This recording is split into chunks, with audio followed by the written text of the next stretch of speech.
สบายดีบรรดาท่านที่เคารพนับถือและหักแพงทั้งหลายมื้อนี้พ่อใหญ่แก๊สสิมาอ่านประมวลกฎหมายอาญาปี 2017 มาตรา191 การฆาตกรรมหรือการปะทิ่มลูกที่หาก็เกิด แม่ผู้ใดหากได้ฆาตกรรมหรือปะทิ่มลูกที่หาก็เกิดของตนให้เสียชีวิตจะด้วยเหตุผลใดก็ตามจะถูกลงโทษตัดอิสรภาพแต่2 ปีหา 5 ปี ในกรณีการฆาตกรรมหรือการปะทิ่มลูกที่หาก็เกิดของตนให้เสียชีวิตแต่2 คนขึ้นไปจะถูกลงโทษตัดอิสรภาพแต่5 ปีหา 7 ปี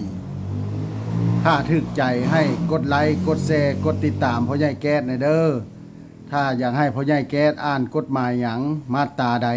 ให้คอมเมนต์มาเด้อขอขอบใจ